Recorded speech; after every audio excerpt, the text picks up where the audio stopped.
जय श्री राम।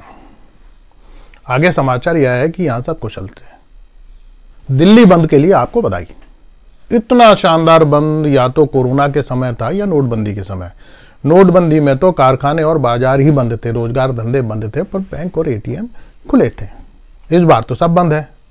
मोटर गाड़ी, घोड़ा गाड़ी, सिनेमा, स्कूल कॉलेज से लेकर हवाई जहाज तक। गरीब अपने घरों में बंद और विपक्ष की आवाज बंद। इधर मंडल कमेटी ने तय किया है, जब तक G20 की बैठक नहीं हो जाती सट्टे का फड़ भी बंद रहेगा और ठाकुर अजगर सिंह का ठेका भी।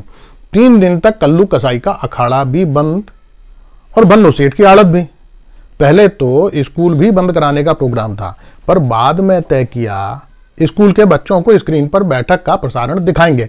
आखिर वे भी इस देश का भविष्य हैं, उन्हें भी इतिहास का गवाह बनना चाहिए। प्रभु सच कहूं तो दिल्ली में ऐसा बंद ना मजदूर करा पाए, ना किसान, ना अडवाणी जी की रथ यात्राएं और न ही विपक्षी पार्टियां। उस दिन सुंदर गुसाई पूछ रहा था, यह बंद महंगाई को लेकर है क्या? अनपढ़ और बूढ़ा है बेचारा, घर में टीवी भी नहीं है जो आपका जलवा देख सकता। मैंने समझाया, यह विश्व गुरु बनने की प्रसव पीड़ा है जिससे दिल्ली वाले गुजर रहे हैं। महंगाई, गरीबी और भुखमरी की भी चर्चा होगी बैठक में। मेहमानों के खाने के लिए सोने चांदी के बर्तन मंगवाए हैं साहब ने, कभी देखा है ऐसा जलवा?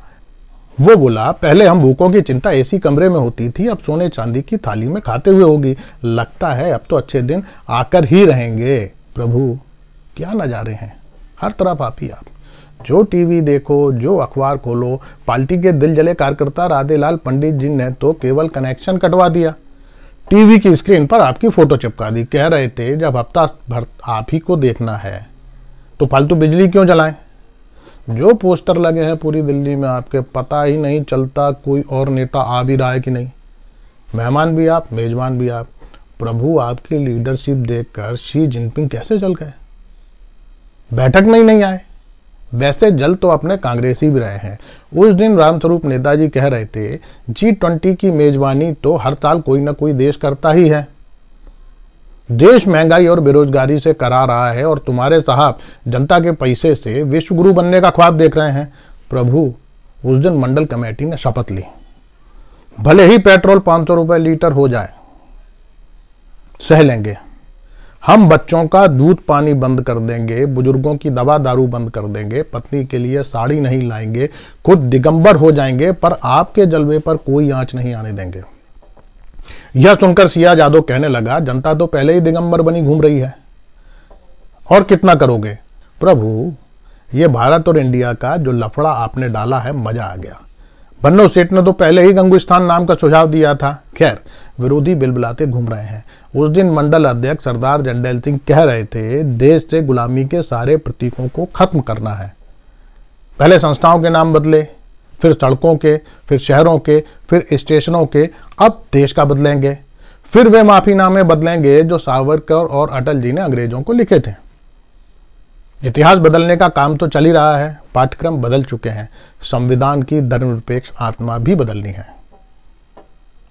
प्रभु खबर है, पाकिस्तान ने कहा है भारत इंडिया शब्द छोड़ता है तो वे अपना लेंगे, क्योंकि इंडस वैली पाकिस्तान में है। हमने कहा सिंधु नदी भी पाकिस्तान में है, तो हिंदू शब्द भी अपना लो, झगड़ा ही खत्म हो जाएगा। प्रभु मंडल कमेटी की तरफ से सुझाव है कि बेरोजगारी का नाम बदलकर रोजगार और गरीबी का नाम बदलकर खुशहाली रख दें तो देश विकसित हो जाएगा। प्रभु उस दिन जब आपने कहा देश में पहले 1 अरब भूखे पेट थे, अब 2 अरब कुशल हाथ हैं, मजा आ गया। इस वाक्य में पूरा दर्शन छुपा हुआ है। लोग हाथ भूल चुके थे, पेट याद थे, इसीलिए तो 85 करोड़ लोगों को मुफ्त का राशन देना पड़ रहा था। अब आपने हाथ याद दिला दिए हैं। उम्मीद है अब किसान खेती करने लगेगा, मजदूर कारखानों में काम करने लगेगा, मोची जूते गांठने लगेगा, लोहार हथौड़ा चलाने लगेगा, दर्जी कपड़े सिलने लगेगा। इसके लिए शिक्षा की भी जरूरत नहीं है। देश को विश्व गुरु आप बनाएंगे और सोने की चिड़िया बनाएंगे देश के कुशल 2 अरब हाथ। रोजगार तो वे तलाश ही लेंगे। प्रभु वो उस दिन ITI के डायरेक्टर कह रहे थे, हिमाचल में आपदा इसलिए आई क्योंकि वहां जानवरों के साथ क्रूरता होती है। यह खबर पढ़कर पत्रकार लंगड़ बोलने लगा, पता करो कहीं केदारनाथ में भी तो बलि नहीं दी जाती। शेष कुशल आपका भक्त सेवक राम। नमस्कार।